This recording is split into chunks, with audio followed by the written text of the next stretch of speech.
Hello everyone. মোৰ অন্য এটা ৰেচিপি ভিডিঅ'লৈ আপোনালোক সকলোকে স্বাগতম জনাইছো। আজি আপোনালোকৰ বাবে গাজৰৰ এটা অতি টেষ্টি ৰেচিপি লৈ আহিছো। দেখিবলৈ যিমান টেষ্টি লাগিছে নহয়, খাবলৈও সিমানেই টেষ্টি হয়। আপোনালোকে এবাৰ বনাই খাই চাবচোন।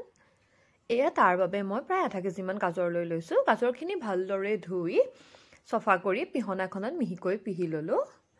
আনফালে এটা বাটিত প্ৰায় এমুঠি মান চাউল আৰু প্ৰায় 4-5টা মান ইলাচি দি ভালদৰে ধুই তিয়াই ললো। সেইখিনি কোমলি নহালৈকে তিয়াব লাগিব। আনফালে গৈ মই কেৰাহীত প্ৰায় 3-4 চামুচ মান ঘিউ দিলো।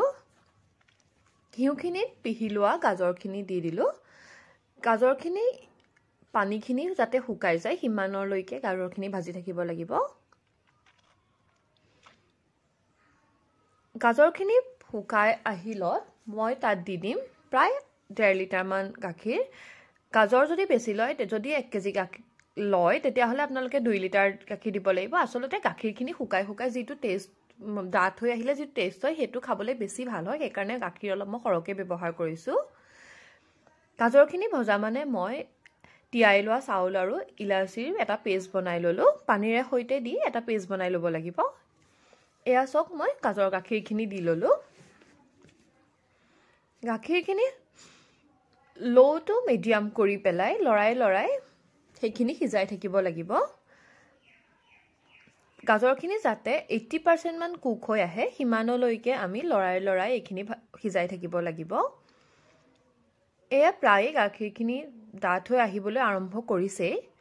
এতিয়া মই দি দিম তাত পিহি লোৱা সেই চাউল আৰু ইলাচিৰ পেষ্টখিনি মই দি দিম। দি দিয়াৰ লগে সেইখিনি ডাঠ হৈ আহিবলৈ আৰম্ভ কৰে। ভালদৰে লৰাব লাগিব। দি দিয়াৰ পাছতে সেইখিনি ডাঠ হৈ আহিবলৈ আৰম্ভ কৰে আৰু অলপমান ডাঠ হৈ যোৱাৰ পাছতে প্ৰয়োজন অনুসৰি চেনি দিম। চেনিটো সদায় ৰাষ্টত দিব লাগে। যদি চেনিটো দি দিয়া হয় তেতিয়াহলে কুকিং প্ৰচেছটো ৰখি যায়, গাজৰখিনি সিজুতে আৰু দেৰি লাগি যায়। এয়া দেখিছেনে গাজৰখিনি ডাঠ হৈ আহিলে গাখীৰখিনি এটা ধুনীয়া কনসিস্টেন্সি হৈছে। এয়া চেনিখিনি দি দিম। দিয়াৰ পিছত অলপ দেৰি লৰাই, যিহেতু সকলোৰে ওচৰত সকলো সময়তে মাৱা এভেইলেবল নাথাকে সেইবাবে তাত মই 10 টকীয়া গাখীৰৰ পেকেটৰ 2টা পেকেট দি দিছো, যি মাৱাৰ কাম কৰে। এয়া লৰাই পেলাই টেষ্টি গাজৰৰ হালৱা ৰেডি হৈ যাব। অৱশ্যে এইটো হালৱা বুলি নকয়, গাজৰৰ ক্ষীৰ বুলি ক'ব পাৰে।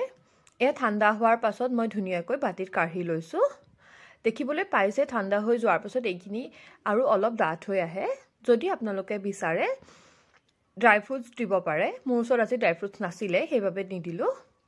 ভিডিঅ'টো চাই কেনেকুৱা পালে জনাব আৰু এবাৰ বনাই